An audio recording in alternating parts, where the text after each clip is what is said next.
On the road to Macstock with Allison Sheridan. This is MacVoices. This edition of MacVoices is supported by the new MacVoices Discord, available to all of our MacVoices patrons. Sign up and join in the conversation in your new favorite online group at patreon.com/MacVoices. Welcome to MacVoices. This is the talk of the Apple community, and I'm Chuck Joyner. Folks, we are still on the road to Macstock in Crystal Lake, Illinois. We all will be there in July. When I say all, I mean all the folks we've had on Macstock, the road to Macstock, all the speakers, sponsors, anybody else we can find that you need to know about, we're going to have on the road to Macstock. This time, the one that I have not been waiting for, Allison Sheridan is here. Allison, it's great to have you. Thanks for doing this yet again. We both go into this with complete trepidation. What will they say? Yeah. What will happen? Nobody knows. Yes, exactly, especially between the two of us. So Right. Before we start, though, I'm seeing some things in the background that I'm not familiar with. I see 20. I see a balloon. Oh, yeah, I see something on your T-shirt. Would you care to elaborate just a little bit? Well, I just celebrated the 20 years of the NosillaCast, which makes it the longest running Apple-centric podcast that there is. There were people who started before me. Got to give the hat tip to Adam Christensen for being first, and our good friend Tim Verporten was before me. But I've been churning them out every single week since, 2005. And so, yeah, we got balloons, we got shirts. We're pretty excited about it. Well, that's great. Congratulations. It says a lot about the dedication or the obsession that we all share. I don't know how to quit stuff. I worked for the same company for 35 years. I just don't know how to stop. Once I start doing something, I know how to keep it going forever. Yep, and that seems to be a skill that is lost in today's world, but that's a whole nother discussion. So I've been saying this every time. I've asked our speakers not to give me advance notice about what they're going to be presenting, because I found the interviews to, I think, be a little bit better if we just start cold. So I really don't know. And of course, Allison has a habit of changing what she's talking about during these interviews. So what are we starting out with? Chuck.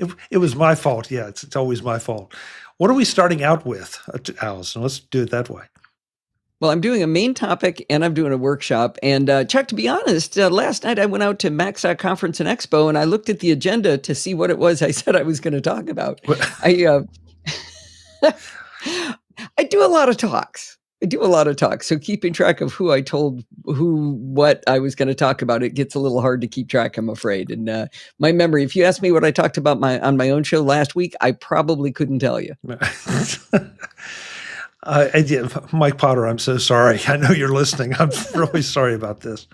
So what do you want to start with? I'll let you tell me, the session or the workshop? Let's go to the main session. And I think this is going to be a topic that really will resonate with you. One of my mantras when I talk to people say, my friends and family just say, oh, you know so much about this, I don't know anything. But what the real truth is that no matter how little you know, there's somebody who knows less than you do. No matter how much you do know, there's somebody who knows more than you. I mean, Chuck, I'm sure you've got friends that you look to when you get stuck going, hey, help me out. What do you know about this?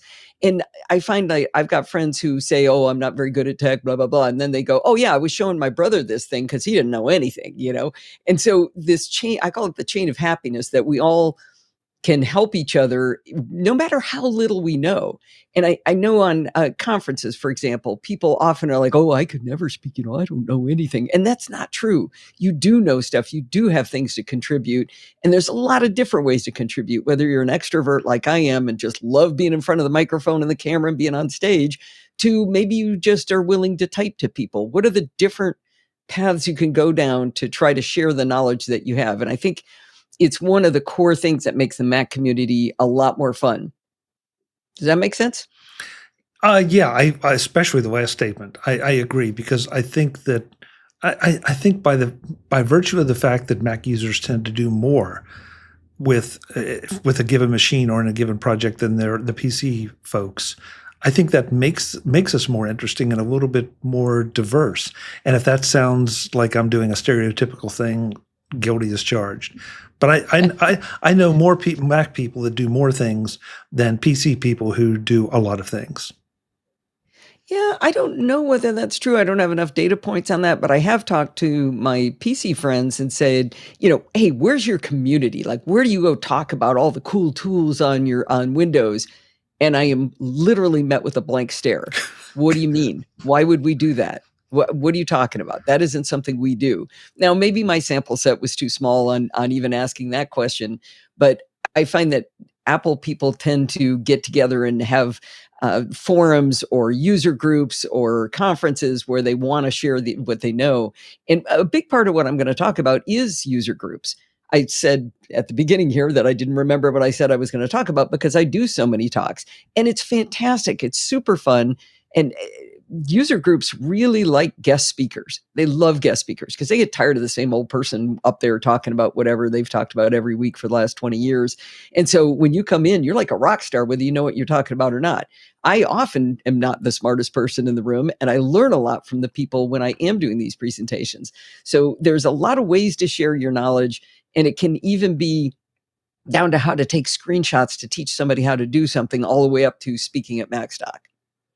No, listen, I agree completely. And it's an interesting topic because I've often said that I learn as much in the hallway tracks at Macstock and related conferences as I do in the sessions. And it's not because I'm necessarily talking to one of the other speakers. I'm talking to somebody and we're sharing what we do. And have you ever tried this? And you said a phrase there that you just jumped right over. And that's about PC. About the cool tools. And I'm not sure that they have as many cool tools as we do. They have a lot of tools, but they're not cool tools. Yeah, I don't know, but that's certainly what it feels like from our perspective without knowing very much at all about using Windows. I'm kind of passionate about this subject, and I think it's because I do like to teach. And you talk about the hallway track. The hallway track at Macstock that's money right there. Because somebody will come up and say, hey, I really liked your talk. You talked about blah, blah, blah. You know what I'm doing? And then all of a sudden you just learned a bunch because somebody was inspired or it triggered a memory of something that they did, and you're going to learn from them. And I love the way Macstock is designed with good long breaks in between. You're not rushing session to session to session. There's not duplicate sessions running at the same time. So you're not sitting there going, oh man, I can hear a bunch of laughter from the next room over. Mine's really boring. I picked the wrong one. You're all in it together. You eat together. You're in the hallway tracks together. The hallway track, he should just have one called hallway track because it's so valuable. Yeah. And that doesn't even include the lunch, the dinners, the nighttime things that inevitably the karaoke. Well, yeah, some of that's a little bit. Anyway, but yeah, it's all these opportunities and chances to interact with folks that have similar interests or not even similar backgrounds, but just you're all Apple people, right? And that's what brings us together. We all have similar tools. Maybe you don't have the latest and greatest, or maybe you do, but there's just always so much to share. So how are you going to? Are you just going to try to explain this? Do you have one of your wacky demos in mind? What's going to happen? Oh, Chuck, you're talking to somebody who couldn't remember what they're going to talk about. I know Jill McKinley's already got her charts done for this coming July, but yeah, I'll probably figure that out around maybe middle of June, end of June, somewhere around there. I'll probably start working on it. I don't know. I actually have a pretty big outline on this particular topic because I got excited when I started thinking about it. I'm not big on charts, really.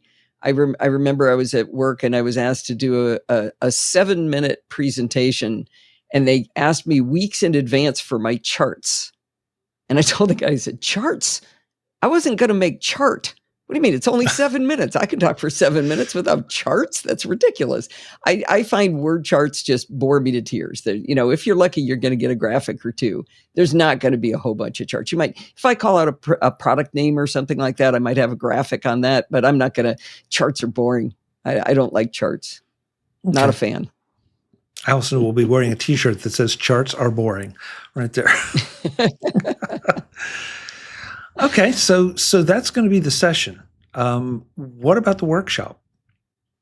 This one I'm really excited about. I created a video for Screencast Online where I dove into the power of Apple Photos on the Mac.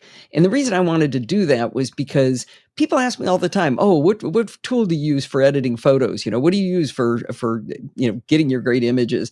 And I tell them, I said, it's Apple Photos.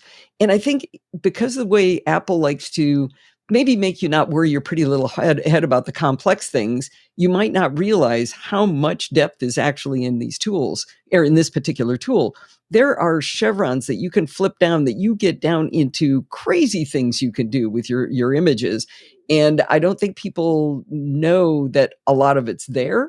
That's been my impression. And even if they know that it's there, it's like, oh, what's the difference between this tool and this tool? What does that mean? And so I'm going to try to reproduce that. Now, it was a super tight video tutorial for Screencast Online because you only have 30, 40 minutes to get it done. That'll be a little bit harder to get it as tight as that, but it's something I'm passionate about. And one of the things I like about doing presentations, and especially in workshops, is that people ask questions. And secondly, they tell me stuff.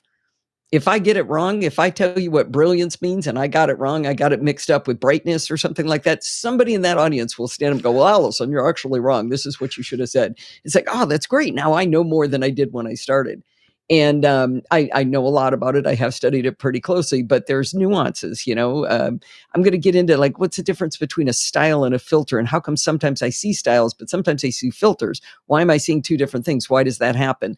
All the adjustment tools, curves, and there's just so many little tiny tools that when you start flipping down all those chevrons that you probably don't realize how much you can actually do with Apple Photos on the Mac. You beat me to the question. Is this going to be oriented toward the Mac or toward iOS or a little bit of both? 100% Mac. It's about the Mac. And one of my pet peeves, and I'm actually in the process of writing this up for my show right now, is how much disparity there is between Apple Photos on the Mac and, let's say, iPadOS. I've got a 12.9-inch iPad Pro and I've got a 13-inch MacBook Air. And there's just so many things that are different that there's no reason for them to be different. It is ridiculous. I took a screenshot of the left sidebar in Apple Photos on the iPad and Apple Photos on the Mac, and I tried to map one-to-one each of the different sections, and it is a glop of spaghetti that is just ridiculous. There's not even a reason for it. It's the same thing duplicated sometimes on the iPad in two different places, and they're the same things in the left sidebar there as on the Mac, but they don't match up. A lot of the tools just don't exist in the iPad version of Photos. And there's no reason for it. They could do it. They have two different teams that haven't talked to each other in years, is my opinion. So I do most of my photos editing on the Mac. Okay. And that makes sense. One thing I love about the idea of doing this, though, is that it's an application that everyone has because it comes with your Mac. So You're not going to have to worry about, gee, do I want to spend the money on this? Do I want to invest in it? Do I want to invest the time? It's sitting right there for you to play with. And we've also probably all been into some of those settings, but you're right. It's oversimplified for the folks who don't want to dig into it. But if you do want to dig into it, there's a lot there. Oh yeah, one of the surprises to me was when I got down to the very end, I realized you can do this stuff to videos too.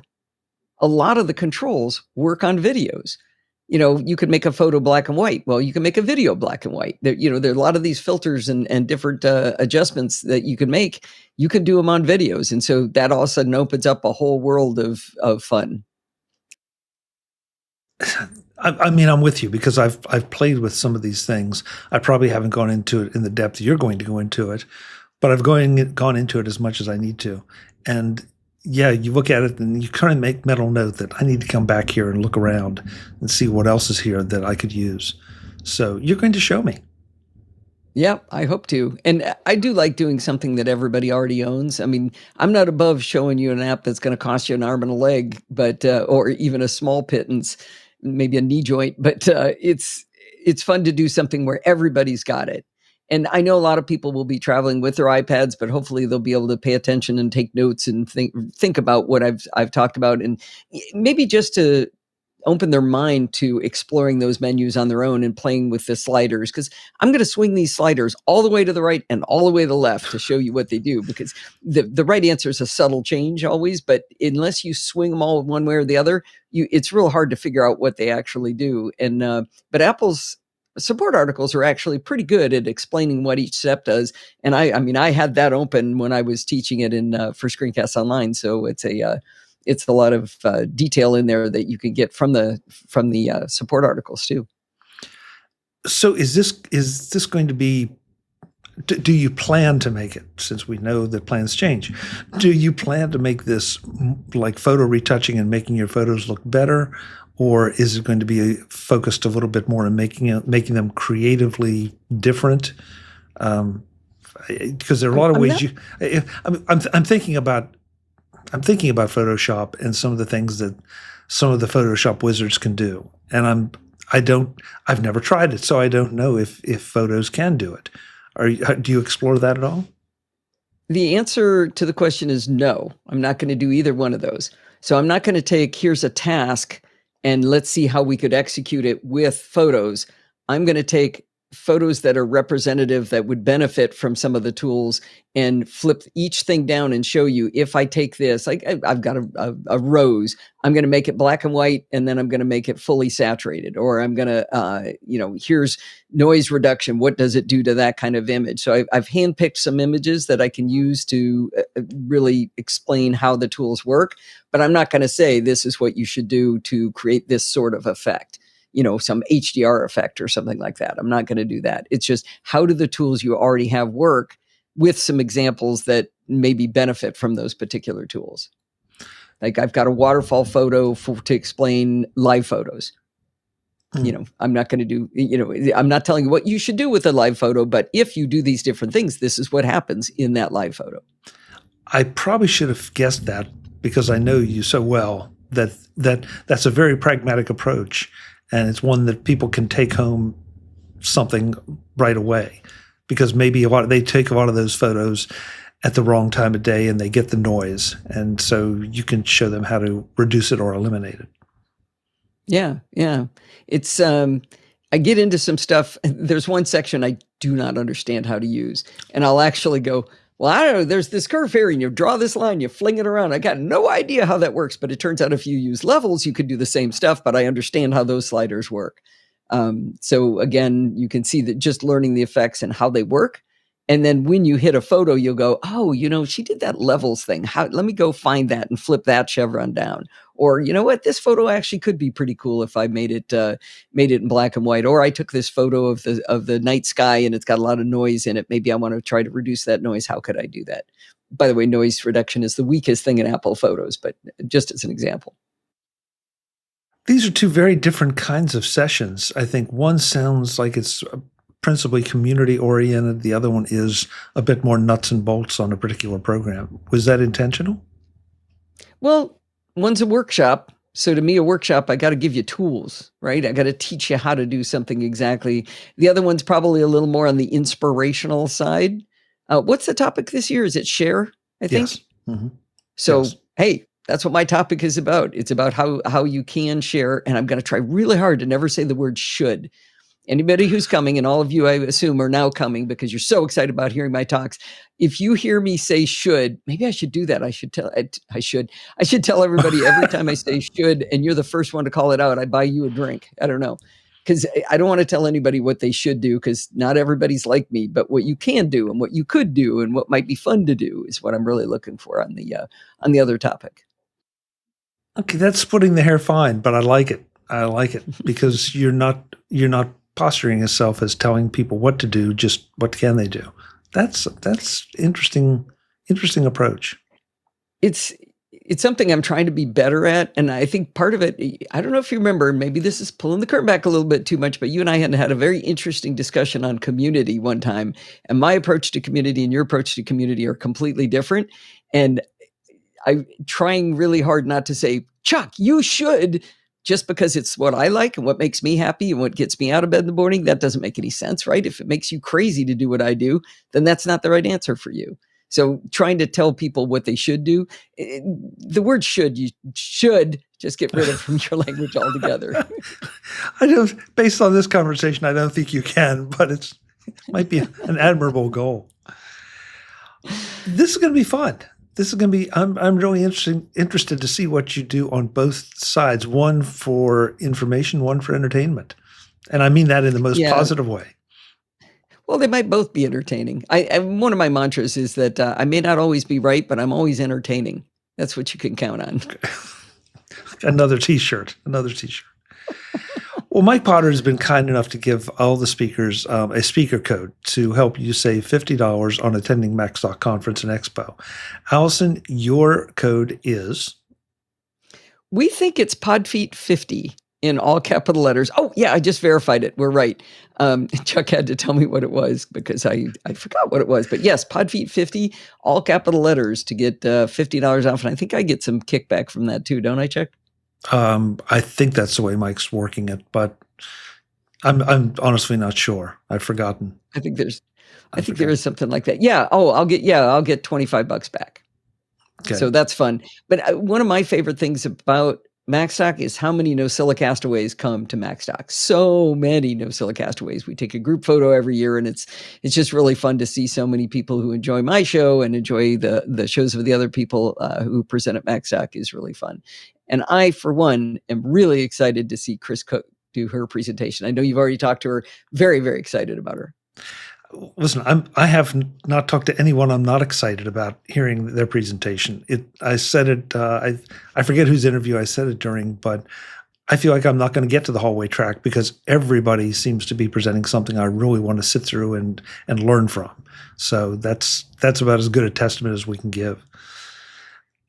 I really look forward to this conference every year. Yeah, me too. I remember you missing 1 year, and you had a really good reason, but I think it was a grandchild was born or something.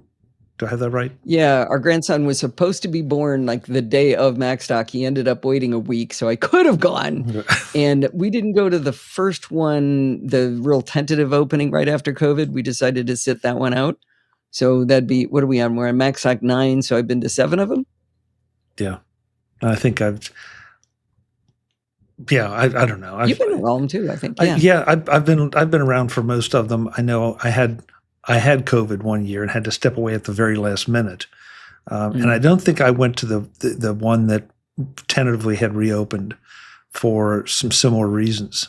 So, but yeah, Mike does such a great job. And I always like this part of the interview to stress that we have fun, we learn, you're among your people, you've got friends the moment you walk in, even if you've never met any of us.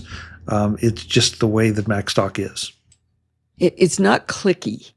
You don't see like all the speakers just sitting together talking to each other. We're all sprinkled around and making new friends because we're not there. Wait, not that we don't hang out together, but everybody just is so friendly. You can sit down with anybody and you already know you have something in common with them. You don't have to struggle for, what if this person, doesn't care about technology, doesn't use a Mac, they're not going to care, or they're an Android person. Everybody there is going to be somebody you have some intersection with that is going to be fun to learn from and talk to. Yeah, exactly. So folks, Macstock Conference and Expo, use Allison's code, PodFeet50. My code is MacVoices50. I don't care whose code you use. Use either one of those, use one of the other speakers, but just get to Crystal Lake, Illinois in July for Macstock because we're going to have a ball and we really, really want you there. You'll get to meet Allison. She'll sign your shirt or whatever you want, or whatever you want signed. What? Since when am I giving autographs? You are now. and she'll put a little 20 after it. Oh, there you go. How's that, Allison? That do it for you? Final plug. That's good. Final plug. Folks, I'm Chuck Joyner. This is The Road to Macstock. We've got a lot more coming your way. I hope you will join us in Crystal Lake in July. Until the next time, thanks for watching. Visit MacVoices.com for show notes and to connect with Chuck on social media. Get involved in our Facebook group or like our Facebook page, and get more out of your Apple tech with MacVoices magazine, free on Flipboard and on the web.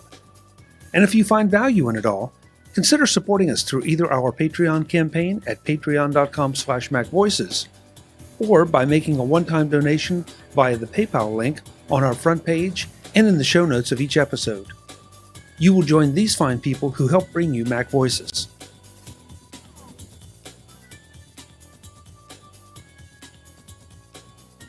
Advertising handled by Backbeat Media at backbeatmedia.com.